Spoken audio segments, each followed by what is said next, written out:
Basic request ನಾ political ಏನು ಮಾತಾಡೋದಿಲ್ಲ ದಯಮಾಡಿ ನಿಮಗೆ ಹೇಳ್ಬಿಡ್ತೀನಿ ಕೇಳು ನೀವು ಕೇಳಬೇಡ್ರಿ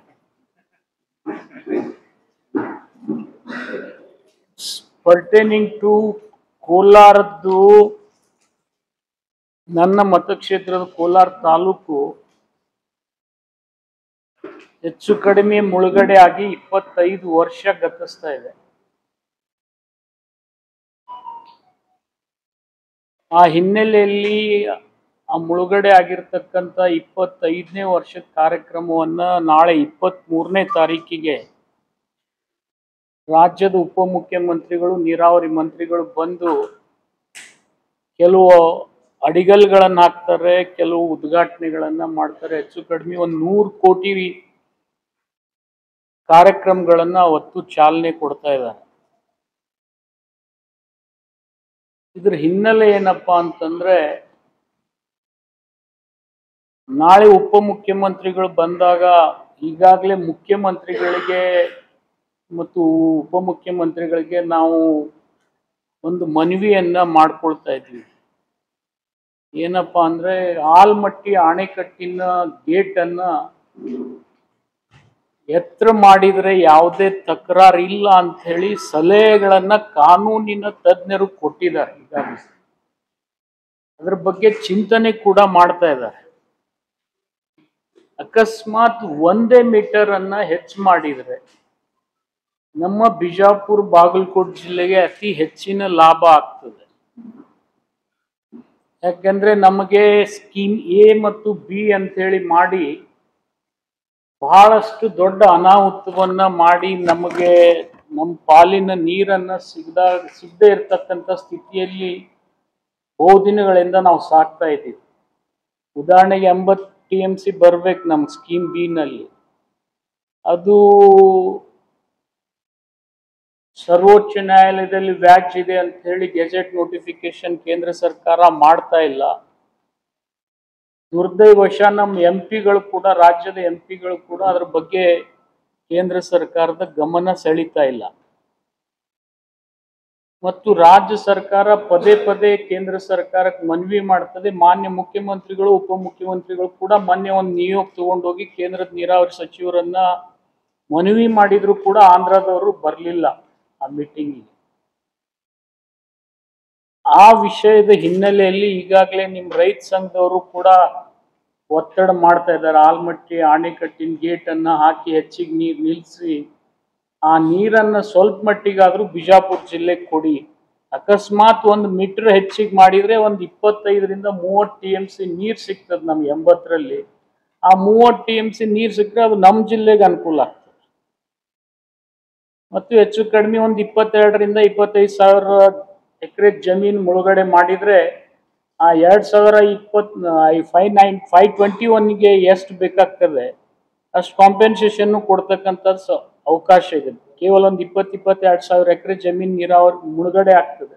ಅಷ್ಟು ಕಾಂಪೆನ್ಸೇಷನ್ ಕೊಟ್ರೆ, ಅಷ್ಟು ನೀರು ನಿಲ್ಸಿದ್ರೆ ನಮ್ಮ ಜಿಲ್ಲೆ ಏನು ಇವತ್ತು ನಾವು ಅವಾರ್ಡ್ ಆಗಿ ಇಲ್ಲಿವರೆಗೆ ನೀರು ಉಪಯೋಗ ಮಾಡಿಲ್ಲ, ಆ ಉಪಯೋಗ ಮಾಡ್ತಕ್ಕಂಥ ಶಕ್ತಿ ಆದ್ರೂ ನಮಗ್ ಬರ್ತದೆ. ಇಲ್ಲದೆ ಇದ್ರೆ ನಾವು ಬರೇ ನಾವು ಬೇರೆ ಜಿಲ್ಲೆಗೆ ನೀರು ಕೊಡೋದ್ರಲ್ಲೇ ನಮ್ಮ ಕಾಲಹರಣ ನಾವು ಮಾಡ್ತಾ ಇದ್ದೀವಿ. ಇದನ್ನ ಒತ್ತಾಯ ಮಾಡ್ಬೇಕಂತಕ್ಕಂಥದ್ದು ನಮ್ಮ ಜಿಲ್ಲೆ ಎಲ್ಲ ಶಾಸಕರ ಒಂದು ಒತ್ತಾಸೆ ಇದೆ. ಆ ಹಿನ್ನೆಲೆಯಲ್ಲಿ ಎಲ್ಲ ಶಾಸಕರು ಕೂಡ ಕೋಲಾರದಲ್ಲಿ ಕಾರ್ಯಕ್ರಮಕ್ಕೆ ಬಂದು ಮಾನ್ಯ ಮುಖ್ಯಮಂತ್ರಿಗಳಿಗೆ ಉಪಮುಖ್ಯಮಂತ್ರಿಗಳಿಗೆ ಒತ್ತಾಯ ಮಾಡ್ಬೇಕಂತಕ್ಕಂಥ ಹಿನ್ನೆಲೆಯಲ್ಲಿ ಮತ್ತು ಜೊತೆಗೆ ಕೋಲಾರ ಮುಳುಗಡೆ ಆಗಿರ್ತಕ್ಕಂಥ 25ನೇ ವರ್ಷದ ವರ್ಷಾಚರಣೆ ಕೂಡ ಆಚರಣೆ ಮಾಡಿ ಬಾಗಲಕೋಟೆ ಮುಳುಗಡೆಗೆ ಎಷ್ಟು ಆದ್ಯತೆ ಸಿಗ್ತದೆ ಅಷ್ಟೇ ಆದ್ಯತೆ ಉಳಿದ ಹಳ್ಳಿಗಳಿಗೆ ಸಿಗ್ತಾ ಇಲ್ಲ. R&R ಪ್ಯಾಕೇಜ್ನಲ್ಲಿ ಅದು ಯಾವುದೇ ಸರ್ಕಾರ ಇರಲಿ, ನಮ್ಮ ಸರ್ಕಾರ ಇರಲಿ, ಬೇರೆ ಸರ್ಕಾರ ಇದ್ದಾಗೂ ಕೂಡ ಬಾಗಲಕೋಟೆಗೆ ಮುಳುಗಡೆ ಸಂತ್ರಸ್ತರಿಗೆ ಎಷ್ಟು ಒತ್ತು ಕೊಟ್ಟು ದುಡ್ಡು ಕೊಟ್ಟಿದ್ದಾರೆ, ಅಭಿವೃದ್ಧಿ ಮಾಡಿದ್ದಾರೆ, ಅದರ ಅರ್ಧ ಕೂಡ ಈ ನಮ್ಮ ಮುಳುಗಡೆ ಆಗಿರ್ತಕ್ಕಂಥ ಹಳ್ಳಿಗಳಿಗೆ ಆಗ್ತಾ ಇಲ್ಲ. ಅದನ್ನು ಕೂಡ ಒತ್ತಾಯ ಮಾಡ್ತಕ್ಕಂಥ ಕಾರ್ಯಕ್ರಮ ಈ ವೇದಿಕೆ ಮುಖಾಂತರ ನಾವು ಮಾನ್ಯ ಉಪಮುಖ್ಯಮಂತ್ರಿಗಳಿಗೆ ಮುಖ್ಯಮಂತ್ರಿಗಳಿಗೆ ಮನವಿ ಸಲ್ಲಿಸ್ತಕ್ಕಂಥ ವಿಚಾರ ಕೂಡ ಇದೆ. ಆ ಹಿನ್ನೆಲೆಯಲ್ಲಿ ಈ ಪತ್ರಿಕಾಗೋಷ್ಠಿಯನ್ನ ನಾವು ಕರೆದಿದ್ದೀವಿ.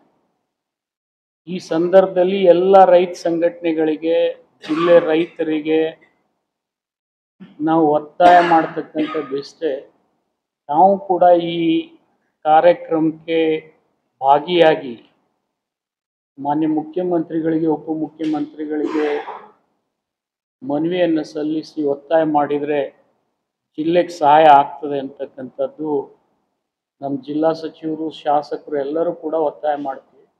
ನಾವು ಕೂಡ ಸಾರ್ವಜನಿಕರಲ್ಲಿ ವಿನಂತಿ ಮಾಡ್ತೀವಿ, ಅವರು ಕೂಡ ಪಾಲ್ಗೊಂಡು ಮನವರಿಕೆ ಮಾಡಿಕೊಡ್ತಕ್ಕಂಥ ಪ್ರಯತ್ನ ಮಾಡಲಿ ಅಂತೇಳಿ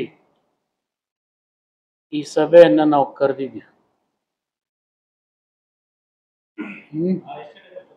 23ನೇ ತಾರೀಕಿಗೆ 12 ಗಂಟೆಗೆ ಅವ್ರ ಕಾರ್ಯಕ್ರಮ ಪ್ರಾರಂಭ ಆಗ್ತದೆ. ಅದಕ್ಕಿಂತ ಒಂದು ತಾಸು ಮೊದಲು ಬರ್ಬೋದು.